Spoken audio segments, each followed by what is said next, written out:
Welcome to episode 24 of A Fighting Chance. I'm Jared. What's going on, Salvador?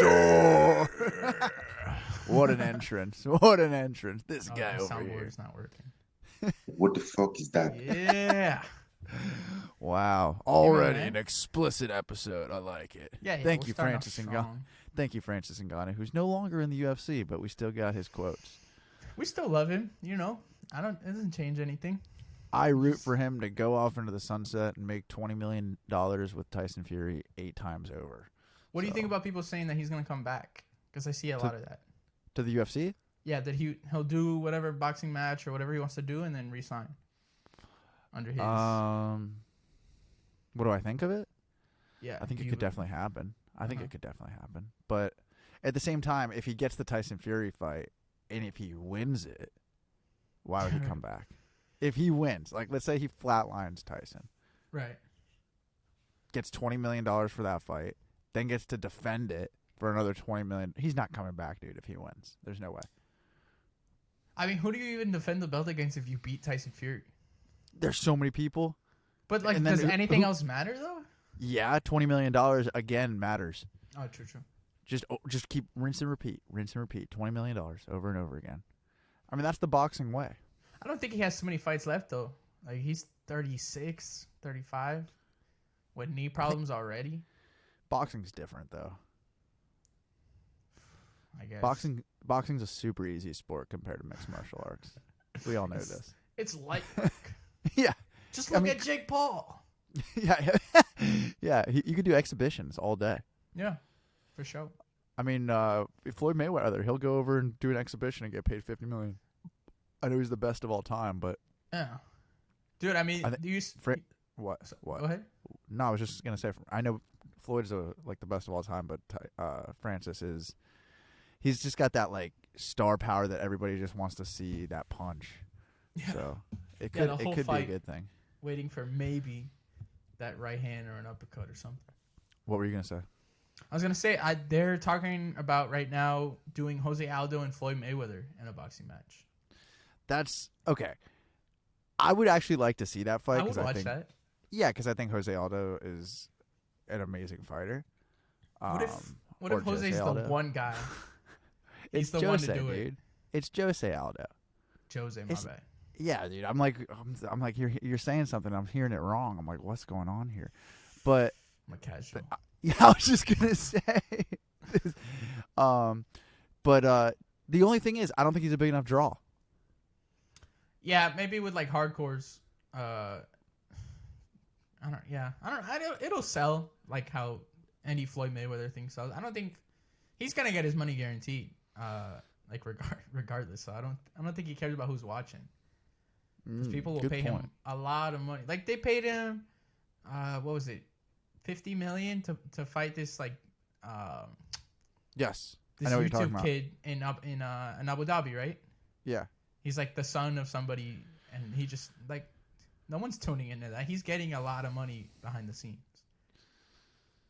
Dude, that always shocks me. Like when you hear stories like that, and it's like not even televised, and you're just like somebody's forking over $50 million for that. Yeah. Like the other day, we did a Google search on how much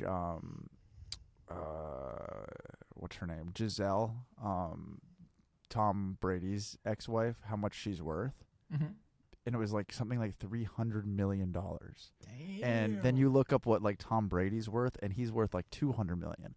And she's like a Victoria's Secret model and has modeled for like every company you could possibly think of.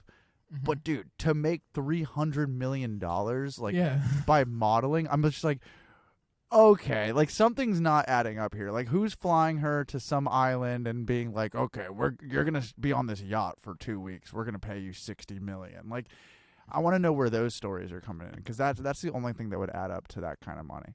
Dude, it's $400 million. Oh, my bad. Yeah, dude, that's crazy. That's way too much money. Jesus. Yeah, what do you even do with $400 million? You could buy like 80 Bitcoin. Dude, you could get a lot of chilies. Like, a lot of chilies, bro. Dude, you could enter all of the ChiliCon carnivals in the world. Dude, I am dead serious when I say this. that if, like, they always ask you that question, what could be your last meal? Would it be chili? It would 100% be Chili's. 100%. Wait, Chili's the restaurant or Chili the food? Chili's the restaurant. Okay, that's your last meal. That's a restaurant. What's your meal from Chili's? Oh my god, I'm forgetting the name. What? Your last meal? You're forgetting the name? No, it's easy. The Old Timer with cheese. What is that? It's their classic burgers. They're like their staple burger. What? Your last meal is gonna be a Chili's cheeseburger? Dude, I have. Is there even chili on it? Chili's? Is there even chili on their cheeseburger? No, you can get it though. They have one that's called. Damn. It has like avocado and jalapenos, and it's good. Oh, we call them jalapenos around here. Oh, my bad. Like Jose Aldo. Jalapenos. Well, okay, Chili's. I think is Chili's where I would get a fajita because they have like the sizzling fajitas, or is that at Fridays? I can't remember if that's Fridays or Chili's. I don't know if they also do it at Fridays, but I know they do it at Chili's. Then yeah, Chili's fajitas come out sizzling. Those are so good. Oh yeah. And also, what fajitas don't come out sizzling? It's kind of their thing. Yeah, you just described fajitas. Yeah. Bro. Good job. Well, you described it. You described a cheeseburger, and you said it was going to be your last meal. I want specifically a Chili's cheeseburger. It's the whole. It's the whole package. When was the last time you had one? Dude, honestly, a while. I've been wanting one for a while now. I have a gut feeling thinking that the next time you have one, you're going to be severely disappointed. No, I'm never disappointed. We've been there hundreds of times, and I've never once been like, oh, that was a bad trip to Chili's. It's always amazing. How does your dad feel about Chili's? It's all of our favorite restaurants. Well, really? Maybe I'm speaking for everyone. But I know. Does he get the chili cheeseburger or the cheeseburger? Sometimes Chili's. It's called the Santa Fe. That's what it's called. Okay. The spicy one. Ooh, it's a spicy burger. Yeah, jalapenos. Oh yeah, you did say. Yeah. I know Pablo, my little brother. That's his favorite one as well. So him and I at least really like it. Yeah. Yeah. Do you sub out the fries for a nice house salad? Yeah. Like a gentleman. Nice. Do you get unsweetened tea? Like a geriatric patient? Yeah. Dude, if you're drinking unsweetened tea, just give up. Just give up. Like, why are you living, bro? I mean, like, what is? You can't enjoy some tea. Just goodbye. Yeah, bro. Come on, dude. Dude, your papa had a birthday this week. Did he have a good one? Yeah, it was yesterday. I know. We just ate a lot of food. It was nice. Did you go to Chili's? No. We stayed home. Mm-hmm. He's not one for going out, so we just stayed home. We had some Chinese food. Oh. We had a bundt cake. Have you had nothing bundt cake? Dude, yeah, nothing bundt cakes is a thing. We had a red velvet. They're really good. Mm-hmm. And we watched the new Wu-Tang show, the new season.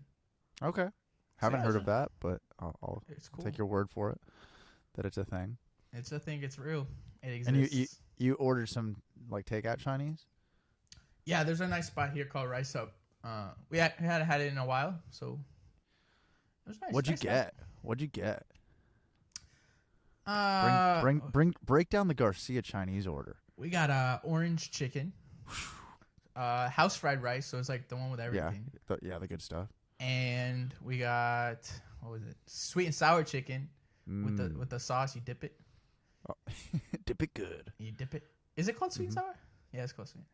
Yeah, I think so. What, sweet and sour chicken? Yeah, that is like kind of like a fried. Yeah. Yeah, sweet and sour, and then some white rice. That was it. Nice. And we all just grabbed. Yeah, with your hands.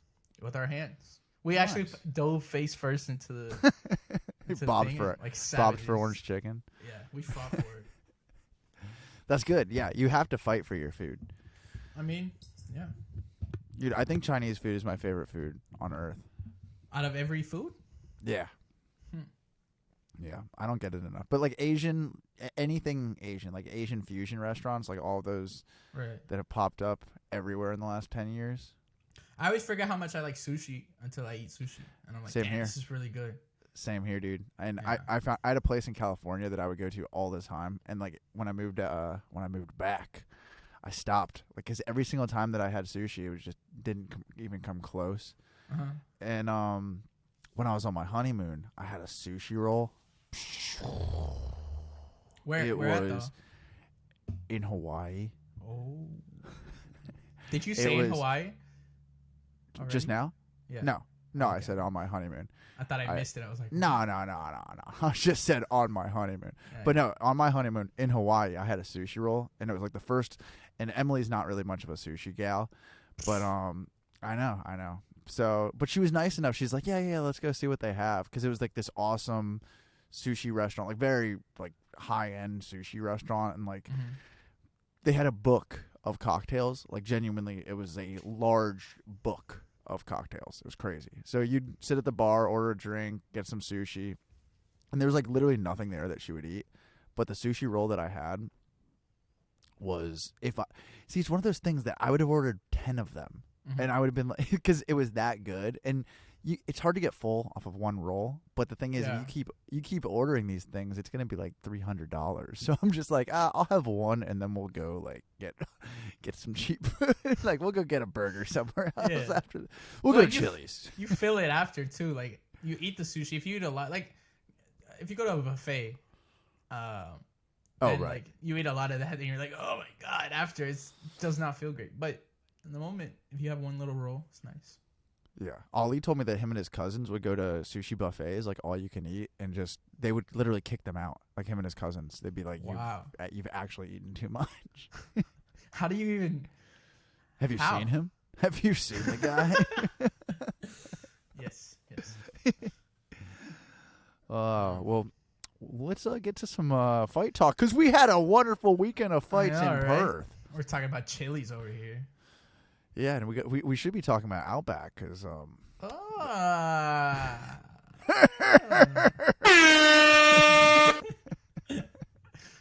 Nice transition. did you enjoy the card this weekend?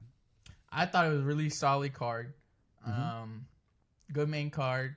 And then the fight at the end, I mean, just killer.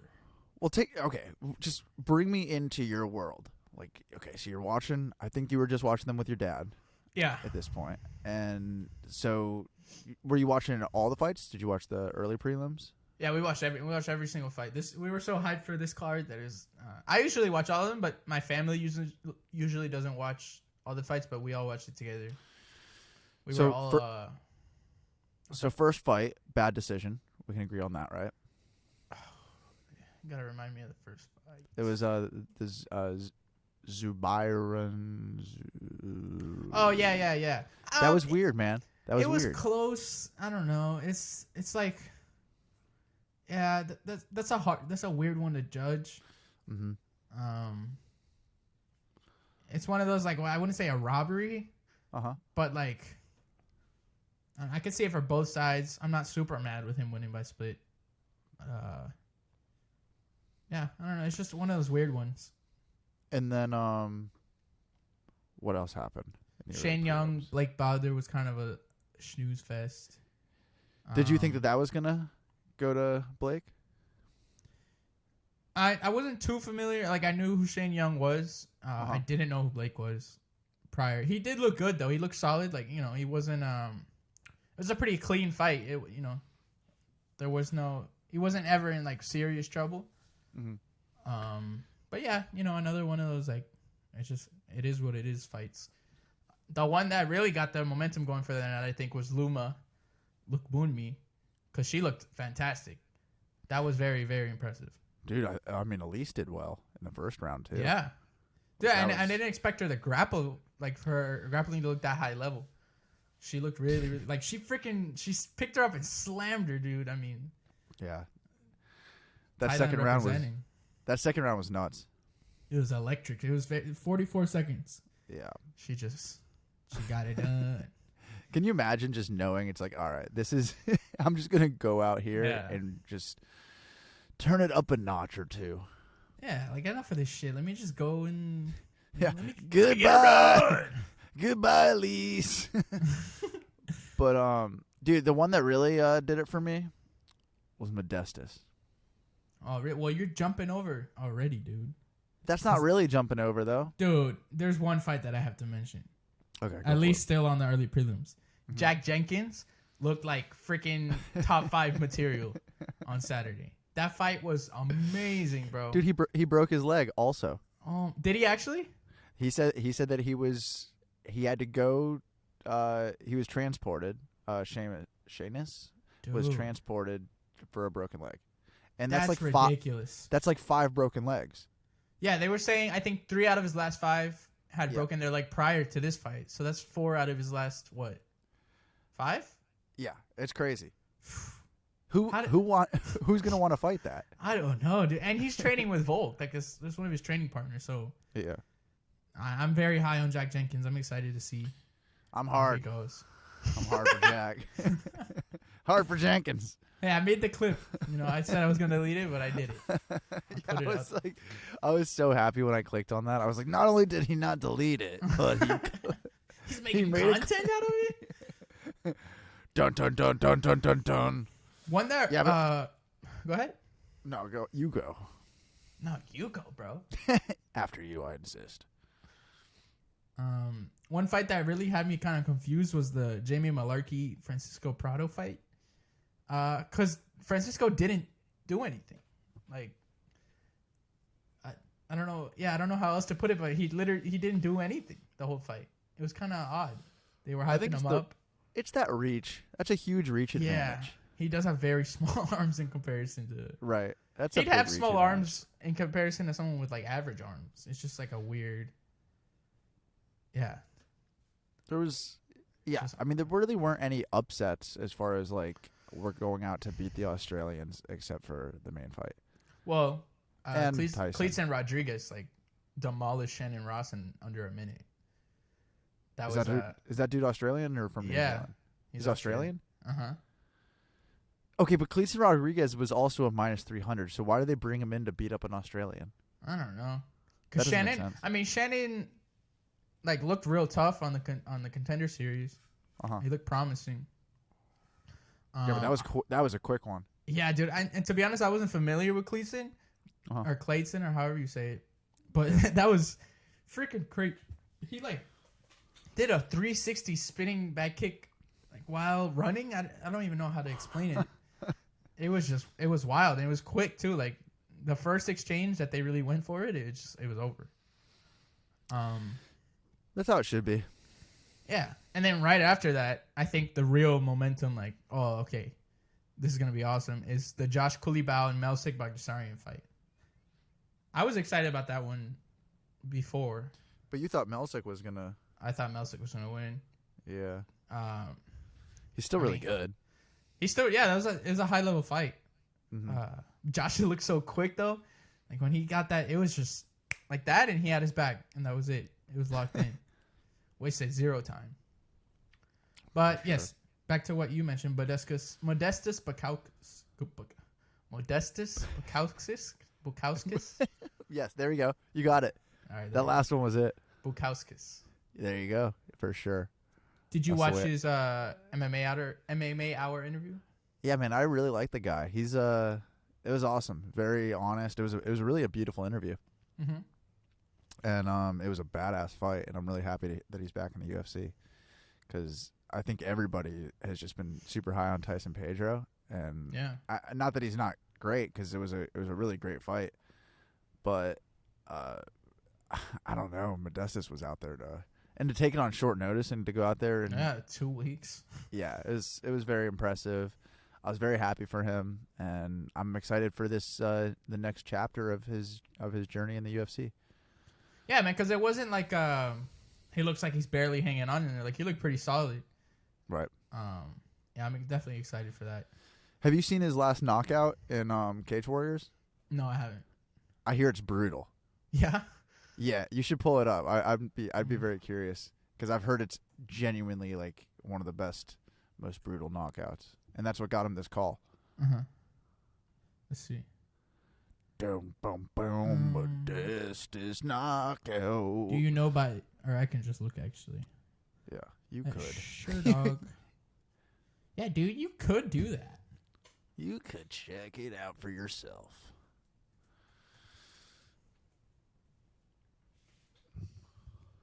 Okay, I got it here. I heard it's a good one.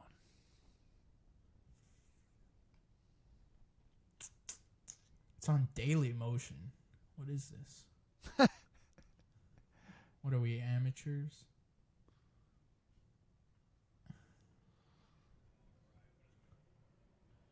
It's not playing through. Doesn't look like you can find it.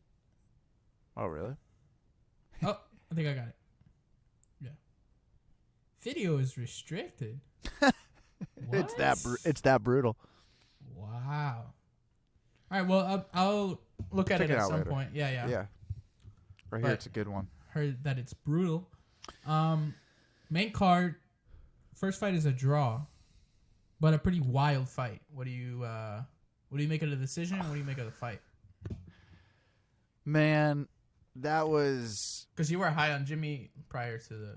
No, I was saying that Jimmy said he was going to blow Alonzo out of the water. But I know Alonzo's power has been pretty amazing these last few fights, and I really like him. Like, I think this fight really showed how good of a dude he is. Yeah. Just in the octagon, and his speech was pretty awesome. But dude, if it wasn't for that fence grab, he would have won that fight. If it wasn't for losing a point, that was his fight. You think? Yeah. I do. I mean, he had Jimmy hurt so much in there.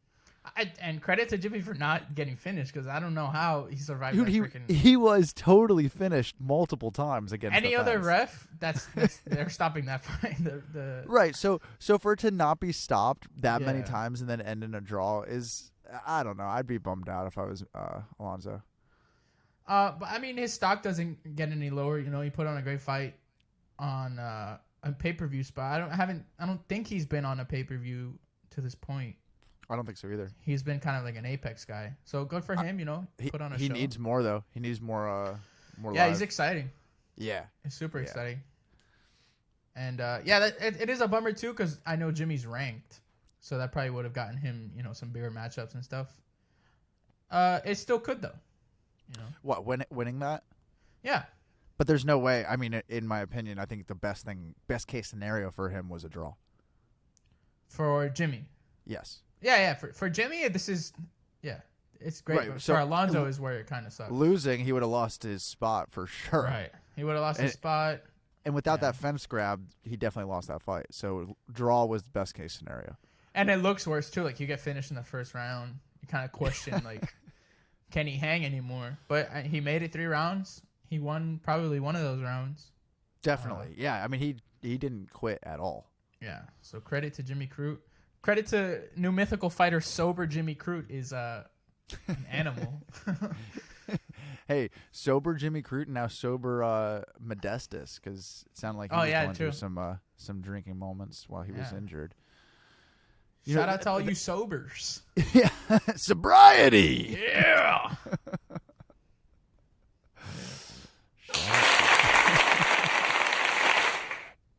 Yeah. Shout out to sobriety. Shout out.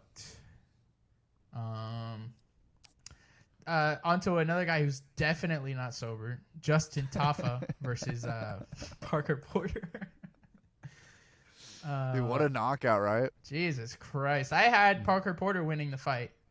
Yeah, dude, a lot of people did. Parker's really good. He is. He's high level for a heavyweight. Yeah, definitely. And but that I do have to say, Justin, like, physically looked a lot better than last fight. It looks like they, you know, maybe fixed some things in camp.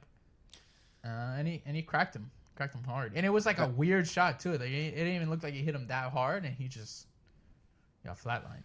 No, but he had it very very much set up. Like, he was waiting for that shot. Oh yeah. Good for Justin. Oh yeah. I don't know why I said it. Good like for that. non-sober Justin. Yeah. Good for raging alcoholic Justin. And then this one kind of, I don't know. I was pretty confident in my pick. Oh God, we're at this one. Yeah, and I Oh man. unfortunately underestimated Jack Della Yo. Maddalena. I didn't underestimate him. I was just high on Randy Brown, and I had the faith that he could get it done. I was proved very wrong. And All he right, looked okay. phenomenal. Now bring me into your world. Where do you have Jack Della Maddalena's ceiling now? High. You did now? Did I not have him before this? Is that what I said? No, I know you didn't, dude. I know when you picked Randy Brown over Jack Della Maddalena, you didn't have a clue where he stood in this division. I knew he was good. This definitely helps know where he's at a little more. I mean, he hadn't faced anyone like super. Just because Randy Brown beats Chaos Williams, come on now. Randy Brown has been around for a while. He's had tough fights. I mean, like, it's a good win. Yeah. This definitely shows where he's at. And I kind of like immediately could tell that Randy was like playing too much. Kind of off rip. Yeah, I was. It's the worst when you're like very confident in a fighter and you see them messing around and kind of. It's like, damn, bro, really? And then you get knocked out flat on your face. So it is what it is. I saw they got beers together after. That was cool to see. That was good sportsmanship. Yeah. Yeah. What do you want next for Jack? Do you like the Vicente Luque idea? That's exactly. As soon as it was over, I was like, they need to book that immediately. And you love Vicente. I love Vicente. I would take Jack in that fight. Okay, good. Yeah. Solely off of seeing that, like, Bilal Muhammad outboxed Vicente Luque in that fight. So, yeah. I love Vicente, and I mean, that'll probably be violent. No matter what. Dude, it's going to be a minute, I think, before Jack gets into an actual violent fight. Well, I mean, violent could be one-sided. Okay. That's true. Yeah. Look at our next fight, Yair Rodriguez, Josh Emmett. That was pretty violent. On one side. Yeah, on one side. Like, Josh didn't really do. He did get dropped, though. He did. But, I mean, we knew he had big power. He just needed one or two shots. But it was what I said. Like, Josh, he definitely hits very, very, very hard. But it's like literally all he has. He's like a deer in headlights just waiting for that shot. Yair's just too tough. And, you know, this is not going to be the fight that he's like, oh, yeah, I'll take this TKO here. He's going to fight. This was the best Yair. The best Yair for sure. Oh, yeah. Dude, it looked, that's probably one of the cleanest performances I've ever seen. Just flat. But did you think, okay, because his ribs were damaged from those kicks. Did you think there was any chance that it was going to end with a triangle choke? No, not at all. I thought he was going to, I mean, you could tell that, like, Josh was tough. He was toughing it out. But I thought maybe, like, a TKO after beating him up a little more. Yeah, because one of those kicks folded him. Yeah. I actually got kind of worried when they went down. I was like, Josh is, you know, he's in his guard. He can still generate power from the guard. Right. Hit him hard. And then that looks good on the round. And now you're in a scenario where you're going into the third round is 1-1. Right. So it was like, oh, okay, this is, maybe he can do something with this, but credit to him, he got the triangle up, showing that he's well-rounded. I love Yair. Yeah, I really do. I think I mean this past 2 years, like since the Max fight, I don't know. He's really he's worked his way into my heart. That Yair, and as Alex would say, yeah. Yeah. I heard it. Yeah. I heard it in the post-fight interview, and I thought of you immediately. He's like, wow, he does say yeah. It's so good. Yeah. And then he even asked, I think. Dude, that was so funny when he was like, am I saying it wrong or are you guys?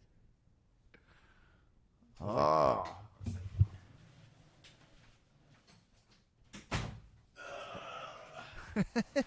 Freaking dog. That's what dogs do. They open your doors. Those impressive dogs. Yeah. But then right after that was the main event. I haven't had butterflies in my stomach from being nervous about a fight in a long time. And I was very nervous about this fight. Before it started or during? Yeah. I think the last time I felt this nervous about a fight was Brian Ortega versus Max Holloway. And that was a while ago. So this one had me a little scared. Like you're saying you were scared while they were walking out? Yeah, it's just like I really wanted. Yeah, I said I'm so hard for Volkanovski to win. I was like, I don't know, man. It's a hard fight. It's a tough, very, very, very tough fight too. All right, so bring me into your world again. What was the energy like between you and Papa Bear watching the fight go down? I was nervous, and he was like, "If I punch you, I'm sorry." So, that was kind of the two energies in the room. He was. How were you guys like communicating? Like, how did you guys feel it was going during the rounds? He was talking like it was going pretty well. I didn't feel like it was going that well for Volk. So like after a round, your dad would be like, "That was Volk's." Yeah, okay. And I'd be like, "Yeah, but he clowned too much," which I think he did do. Yeah, a little too much. I think I'm sure he even acknowledged it at some point. But he was like kind of comfortable in a couple of positions, right, where he could have maybe scrambled out of there. And it's hard to say too because you don't know how. It's hard to get out of those positions also. Yeah, but he said that. He has said that. But when he kind of like fought like how he fights, that's when he took over. Yeah. At different times where it didn't really seem like his style.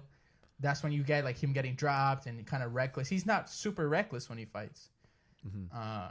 And I think that's kind of where he misstepped. And look how close the fight was with all that. So okay, so in the fifth round, take me to your world. Well, no, but I still have these questions. In the fifth round, when Volk gets on top, he drops Islam first, and then he gets on top and he's wailing away for the last 45 seconds? Yeah, to a minute. He's like on top for over a minute, right? Close to a minute. Who knows exactly? But in that moment, are you and your dad thinking Volk won the fight? The moment he dropped him? No, the moment when the fight's over. He dropped him and he's on top of him punching. Like at that point, are you and your dad thinking this is Volk's moment? He's got this fight. At that point, I'm thinking he needs to finish this. He's got him hurt. I don't know why he was resting in the guard. And then as soon as the fight was over, I didn't think they were going to give it to Alex. Did your dad? He thought they were going to give it to Alex, and I was like, they're not. I didn't feel. It's not that he didn't do enough. I know how these judges are. And yeah, I think he was climbing too much. They're going to look at that back time. They take a lot of, they put a lot into control time and takedowns and all that. So I think just off of that, and that they have that whole beat the champ thing, which I don't agree with, but. Did you hear Chael talking about the home crowd advantage and being like in your hometown? What did you say? Chael was saying like how, the Olympics in Japan, like there was more Japanese that won medals that year than any other Olympics. When the Olympics were in America, there were more U.S. Olympians than ever before. Like he said, right or wrong, he goes, I know it's not the right thing, but there is an advantage to the hometown hero. And he goes, in that moment, the smaller guy went up with the bigger guy, actually beat him in some moments, like beat him in some rounds. He's like, how do you not give it to him? And he's not saying like that would have been the right thing to do. He was saying, he's like, I understand Islam probably landed the harder shots, all those things, but he's like, how does Volk not win that fight in the judge's eyes? Yeah, I feel like he technically lost, but like he didn't really. I mean, he keeps his number one. Yeah. He showed that he can hang with Islam. No one has ever looked that good against Islam or made Islam look that bad. And like you said, he's a smaller man. He also didn't get too much time to prepare for this. They booked it in like December, and it's 2 months. I mean, if that fight was one more round, there's no way Islam would have won. I mean, he was done. Yeah, he looked done. I mean, I saw a stat that was like Volk landed 40% of the strikes that Islam's ever received in his career. That's wild. So yeah, I think this feels like one of those. This feels like the first Max fight, right? Where it's like, okay, he won, but like let's run it back. I mean, it's not like it wasn't clear. Do you want that to be an immediate rematch? I think they should do it right away. Yeah, why not? It's tricky though when you add like Benil's there. He probably should get a shot.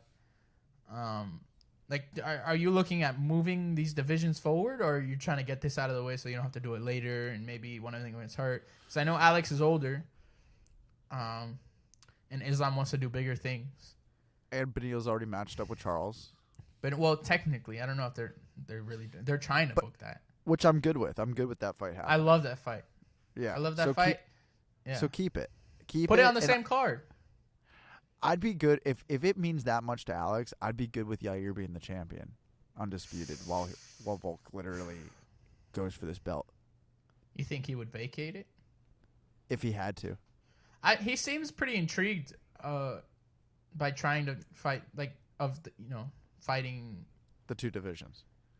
Well, he seems pretty intrigued by fighting Yair, specifically, like trying to solve that puzzle. Yeah, that seems scary too. That seems like a hard fight. He's the kind of psychopath to be like, let's do it. Yeah. He'll probably do it in Mexico too, knowing how crazy he is. He'll say, "You're done." Yeah. I actually, to be honest, I would maybe want to see that fight more than the Islam fight. Whoa. Just because I do want to see Beneil get the title shot, because I think that Beneil Dariush can be the man to beat Islam.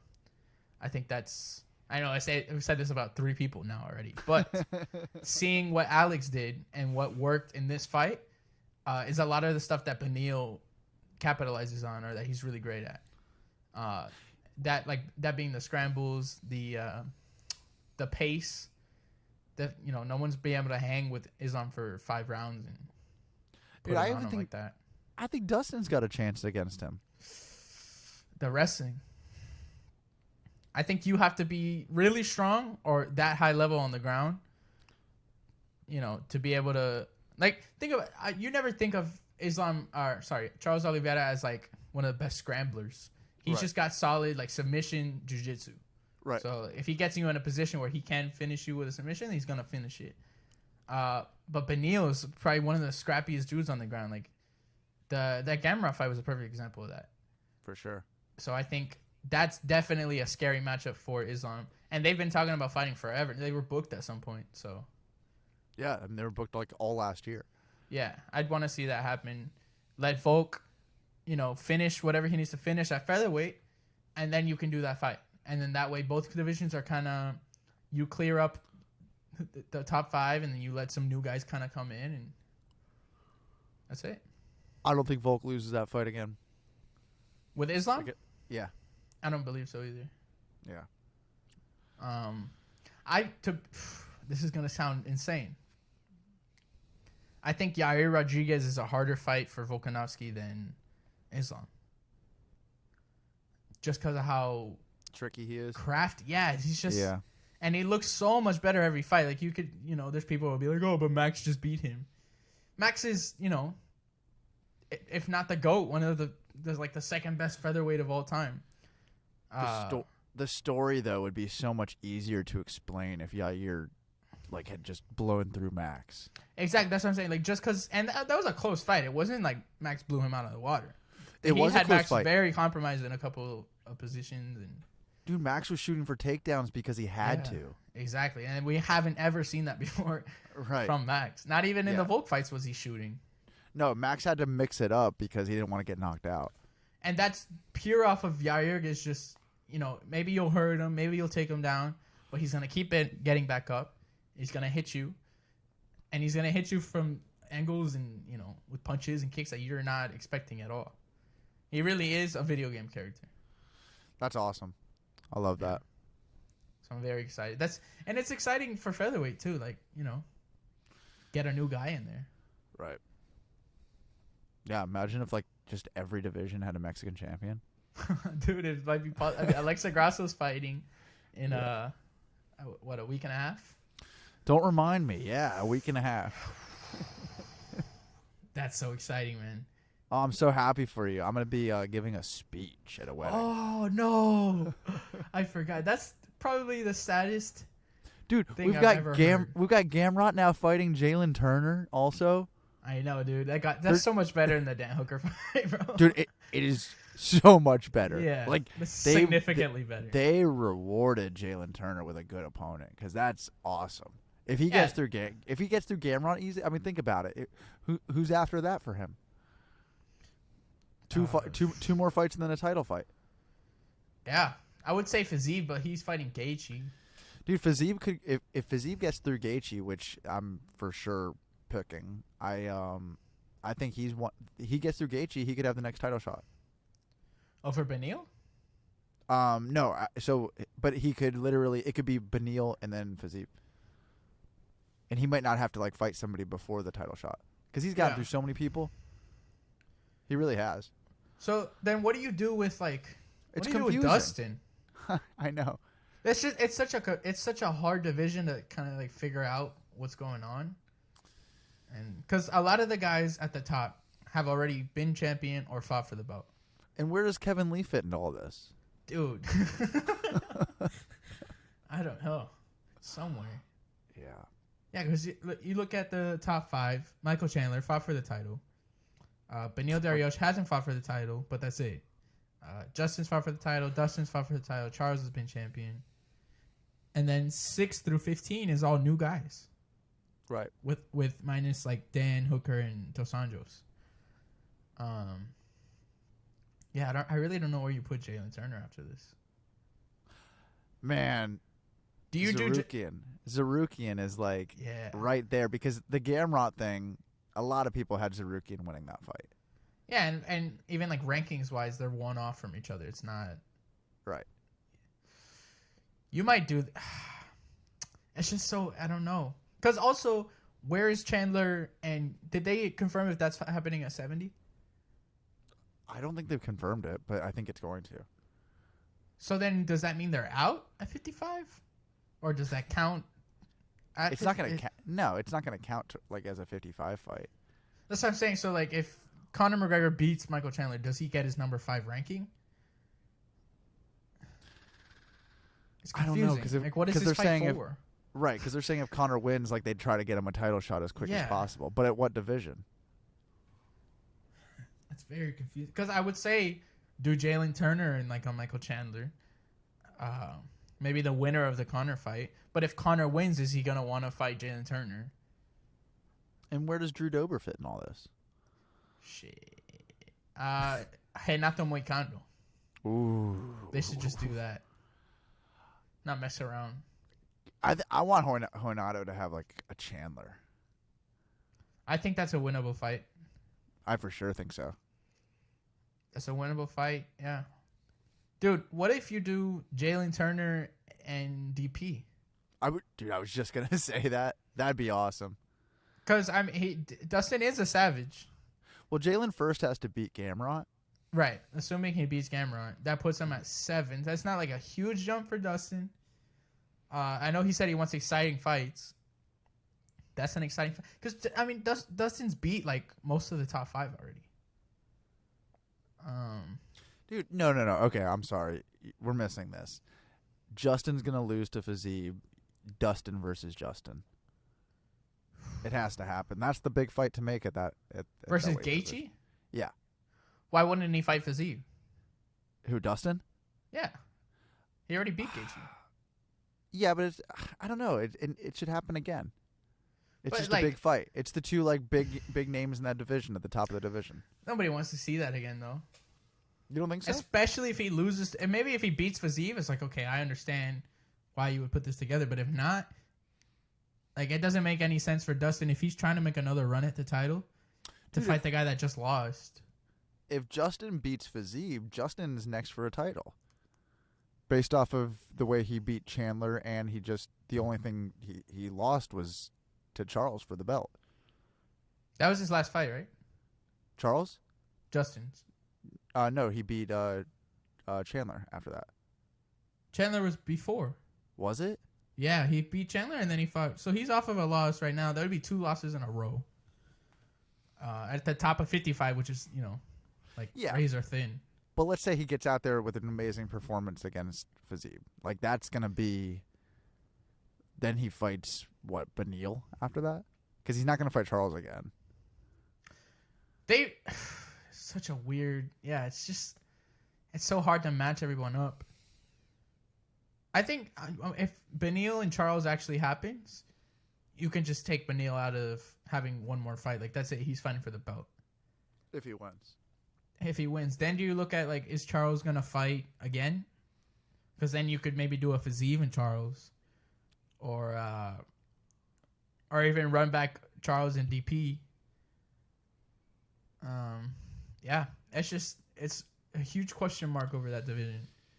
Yeah, because once these big names get like once they get beaten twice in a row, like Charles, and by big names I really just am referring to like Charles, Dustin, Chandler, and Justin.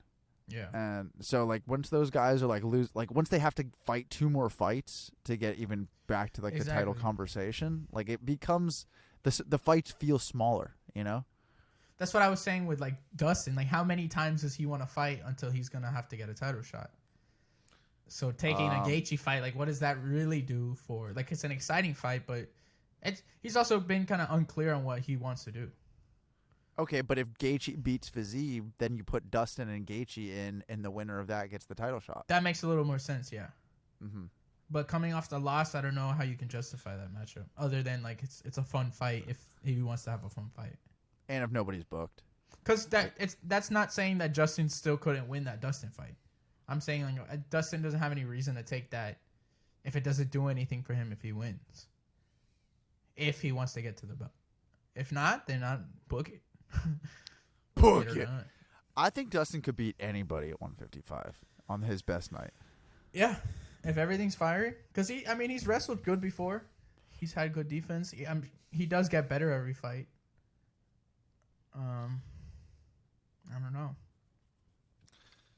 There's so many fun fights though. For if Alex was the champion, or if Alex was even in 155, I would love to see Alex against Dustin. I'd love to see Alex against all the 155 guys that we just talked about. How about Alex versus Fiziev? They're both like similar size. That would be fun. Ooh. Just the pace of that fight would be pretty insane. Yeah. That'd be so high level striking. Yeah. That's some of the highest level. With the kicks too. He throws some nasty head kicks. Yeah. Well, 155 is incredibly exciting at the moment. It's the place to be. It's the place to be. As well as like every other division, to be fair. I mean, everything's pretty exciting right now. We got some big fights coming up. We got this weekend. Yeah. Talking about are you excited for it? I'm excited to see where Erin Blanchfield's at. Like, I don't know her ceiling. Oh God, not this again. Huh? I'm not picking Andrade. I'm picking Blanchfield. Are you really? Yeah, I'm picking Blanchfield, but I'm excited. I'm more than like the matchup. I'm excited to see if she can get through her in, like, you know, if she's top 5 talent kind of. So you can pick Blanchfield after what Andrade did to Lauren Murphy? Yeah. Cool. Erin Blanchfield's way more dynamic than Lauren Murphy. Yeah. But that was like, that was a beating. Yeah. Shout out to Andrade. She could definitely win this fight too. I mean, she hits very hard. She's got good boxing. Another thing that we haven't really seen is Erin striking. So if Jessica can kind of nullify the grappling and all that, who knows? Something tells me it's going to be cold-blooded. Like a scrappy fight, like a. No, Erin striking because that's her name. Oh, yeah. That was good. I did see. I saw she has a head kick knockout that I watched. It was pretty nice. Whew. Yeah. I'm picking Erin as well. She's facing a tank of a human being in Jessica Andrade. This might not age well, but we're both picking Erin Blanchfield. I'm picking Erin Blanchfield on potential alone. Not discrediting what Andrade has done or what she still can do, because, you know, I think she's got some more time. First round submission, Erin Blanchfield. That would be huge. That's a statement. That's a huge statement. That'd be a massive statement. Really, only people that have beaten Andrade are champions. Yeah. If you think about the last couple fights, let's see. And not just any champions, like some of the greatest of all time. Her only losses, and she's on a 3-fight win streak, by the way, are to Shevchenko, who's considered by a lot of people the flyweight or the women's GOAT. Rose Namajunas, really close fight, and she beat her once. And then Weili Zhang, who's like a Terminator. And that's pretty much it. And Joanna, when Joanna was in her prime. I think Erin's champion caliber. Well, that's what I mean. Like, I don't know. Like, everything is saying that she can be. But there hasn't, like, Molly is she's tough, but, she can't really grapple. Uh-huh. I think this is a pretty good test. I think this is a better test than Tyler Santos. Just, Jessica's done so much in the sport. Who else is on this card? Jordan Wright versus Zach Pauga from The Ultimate Fighter. It looks like he dropped down to 205. He was a heavyweight on the show. Josh Parisi. Jordan Wright's 205? Maybe he moved up too. I didn't know he was 205. I don't think he was. Huh. It looks like this is taking place at 205. That's a nice fight. Is Jim Miller fighting? Yes. Dude, I saw that. I was like, oh. Jim Miller's fighting Alex Hernandez, which is another very exciting. That's a good fight. Oh, wow. That's a very good. Alex didn't look bad his last fight. I think he cut to 45. So yeah, it's a rough cut. But that it was look against bad. Who was that against? That was it. No. Why am I forgetting his name? He's from England. He's Davey Brad Grant? Pickett's guy. No. He beat Charles Jourdain really bad. Nathaniel Wood. Oh, okay. Yeah, that was his last fight. Really? I think so. Or am I making that up? Let me see. You might be making that up. I'm making that up, I think. Charles Jourdain fought Nathan Wood. Billy Quarantillo, my bad. Wait, that's who I first said. Yeah, I don't know why I thought about that. That was completely wrong. I don't even know why. Who did he fight then? Dude, I don't even know why I said Quarantillo, but I was 100% right. I know all about MMA. Charles Jourdain was his last fight? Yeah, in France. It was a big win. Yeah, I know. I thought he had another one after that. Well, anyway. He had some before that. Yeah, that's a good fight. Yeah, it's a nice card. Is William Knight on it? William Knight's on it, yeah. He's fighting Marcin. Who's he fighting? Proknio. All right. Polish guy. Yeah. And I think this is kind of disrespectful. They have Oven St. Preux on the freaking prelims. Do they really? Yeah, come on. Who's he fighting? It's a legend. Felipe Lins. This fight has been booked so many times. It's on the early prelims? It's on the prelims. There's no early prelims for this one. Yeah. But I mean, come on. Put them on the main card. What time does the card start? The card starts at 4 p.m., so it's a nice early one. Okay. Yeah. And Jamal Emmers, isn't that the guy with giant hands that you talked about? Is it? Is that him? I think so. I don't even know. You're like, dude, he's going to win because he has giant hands. And then was I right? I was totally right, though. Yeah. Oh, no, he lost. Okay, No, this is definitely not the right guy. Yeah, the guy with big hands definitely won, though. He had bricks for hands. Bricks for hands. But yeah, nice little card. Yeah, man. I have some stuff written down. Some points real quick. Our boy, Chris Barnett, got the matchup of a lifetime, Chase Sherman. That is a very winnable fight for Chris Barnett. And very winnable fight. That's a fun fight. It is, and I'm very excited for it. I'm very happy for Chris, and I look forward to him showing his taekwondo and getting that knockout. You think it's gonna be like a spinning hook kick 360 something? I think he'll be avoiding Chase's power for like 3 minutes and then start piecing him up. The Chris Barnett way. Yeah. I hope he just doesn't get caught with anything nasty. Yeah. I mean, he's tough, though. Like, Jake Collier hits pretty hard, and he survived a lot of that. I think Chase Sherman hits harder than Jake Collier. Dude, I'm going to be honest with you, I can't remember a time that I was like, oh, that dude just got cracked by Chase Sherman. It's not about knowing that that's happened. It's about knowing that it could happen. It's like, oh, that dude is 265. Yeah, that's literally all it is. It's probably never happened. He's probably never thrown a punch. Why is he even fighting? He's really good at being on his back. Yeah. Dan Hooker accused Islam Makhachev of cheating and using IVs. What do you think of that? I think. First of all, do you think IVs should be allowed? Do I think that they should be allowed? Yeah. Yeah. Post weight cut. Yeah, but I think that they'd have to be. I think it definitely should be. Yeah, regulated in a way, and one of those things that it'd be nice to know that everybody's doing it. If you know that like a few guys are doing it, it'd be nice to know like everybody rehydrates that way because it's such a more efficient way to rehydrate. Yeah. And that's probably safer for a lot of the fighters too. Like did you hear? I don't know much about IVs though. Did you hear Chael talking about it? He was saying he's like, there's no way this guy is showing up finding a random nurse in Perth. Like he goes I cheated in every single place I ever fought.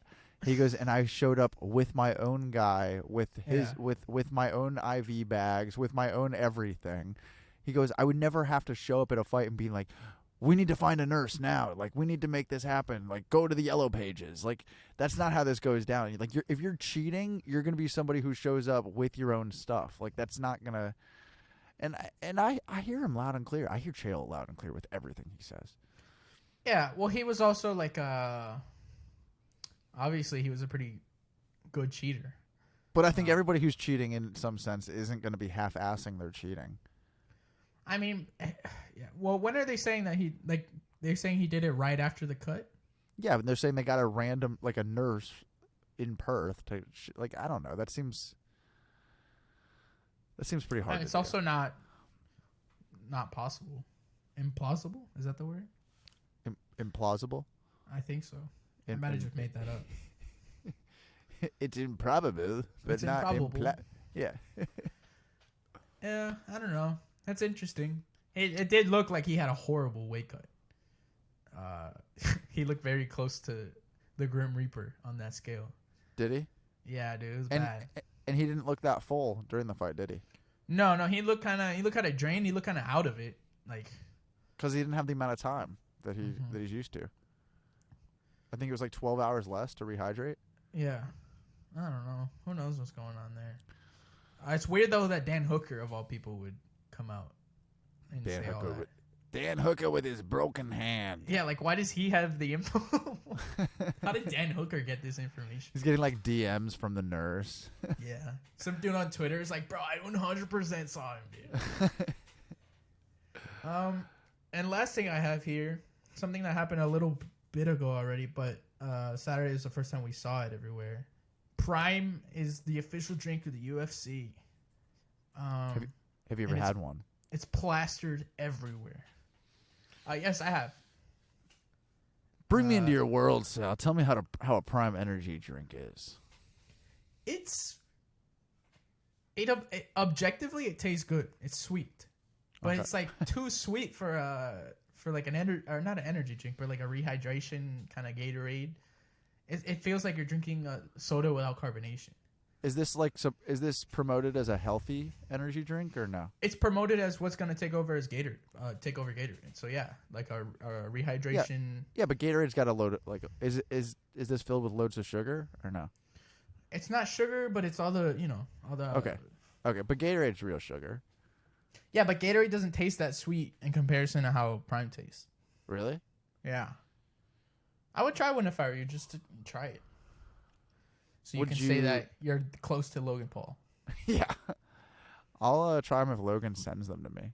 Yeah. But what's your favorite flavor? Have you had multiple flavors? I tried the Rocket Pop one, I think. That's like the popsicle. And same thing, it was good, but it's just like really sweet. So you can't, I don't know, it gets a little overwhelming at some point. So it's not as refreshing as a Gatorade. No. Yeah, like I can't imagine playing basketball and finishing and being like, I want a Prime. It's like I need a Gatorade or I'm gonna pass out. Yeah, Gatorade's so refreshing. It is, and it's like the drink. I mean, you're not gonna beat out Gatorade. That's insane. I grew up drinking this drink called Recharge that my mom would get me at like the health food stores because she wouldn't allow me to have Recharge. anything with sugar like as a kid. I need to look this up. And yeah, Recharge.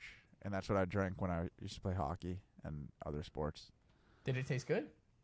Yeah, it was all I knew, so it was great. And then I would go to a friend's house, and they'd be like, "Yeah, here's a Gatorade." And I'd be like, Gatorade, and like I'd go home and be like, "Mom, give me Gatorade, give me Gatorade."